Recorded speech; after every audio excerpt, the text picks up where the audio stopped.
What is the best recipe for bone broth? Or to be a little bit more accurate, why do we need a bone broth from the first place? And then when I explain about the recipe and how to make it, so then you will understand why it's the most ideal recipe for bone broth. So bone broth, from my own experience, and also it's already been known at ancient Chinese medicine, this is one of the most powerful medicines there is for many reasons, but basically it helps to detox your body, to relifting your liver, and to build again some more tissues that been some kind of damage. And this is from my own experience from Crohn's disease, that it really helped to heal some bad tissues or injured or issues that got injured, and it helps to heal those kind of tissues, and then it can help to make some organs in the body to function in the best way there is. And of course, if you have injuries as well. And the reason, or a few reasons, that it's such a good medicine, that it's like a full meal, in sense that it has a lot of good fats, and it has many vitamins and minerals and collagen. And collagen is some kind of protein that is being made from bones, and this is what helps us to rejuvenate or rebuild some new healthy tissues in our body. And you can see it also is, it's part of the collagen is what is helps to repair your hair or to your skin, and of course tissues in your organs. And it's the most powerful medicine for just feeling better in less digestion. So how do you make this wonderful thing? First of all, personally, I use a slow cooker, because you want to cook the bone broth for a very, very long time. Minimum will be 16 hours and maximum even 24 hours.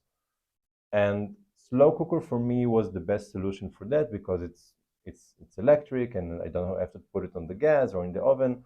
And sometimes I'm go off my home after I made it, and it's still being cooked. Maybe it's not the safest thing, but this is what I found was the best solution for me to still be able to do that. How do we do it? So we take a slow cooker, and then you go to the butcher shop, and then you want to ask from the butcher some kind of bones that will be the best, some kind for a bone broth. I like specifically a bones that has a lot of marrow um, inside of it. And then you put like 5 pieces of that, some kind of bones, and you fill like 3/4 of the whole pot. And then you want to add a root of turmeric that is being peeled. You want to put Himalaya salt. You want to put carrot. You can put a celery root. You can put onion that you chopped all of them. And then you put between 2 to 4 garlic, but you don't want to cut it or to chop it. You just want to squash, really, even with a knife, just to squash it and then put it inside.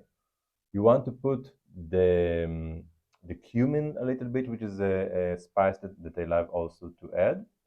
And then you are boiling, and apple vinegar.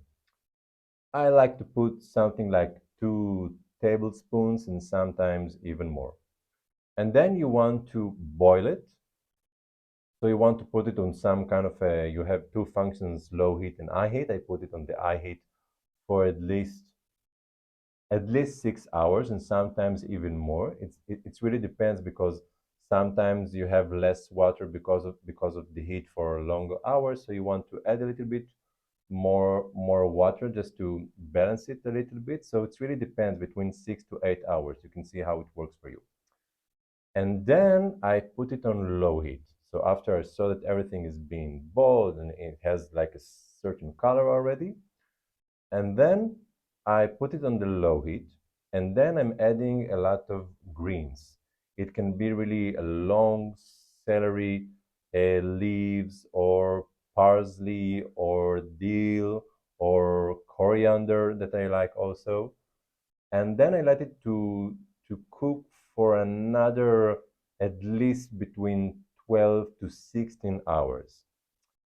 And of course, I have to balance if I see there's less and less water and I want to give some more water, so I'm adding it as I see if it's right for that specific moment.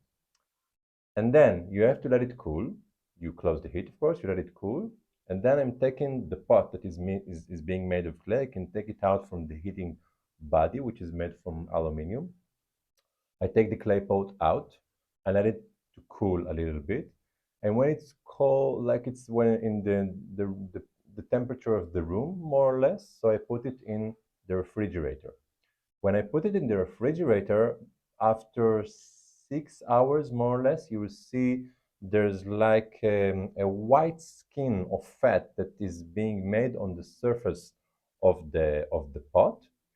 And then I try to take it all out.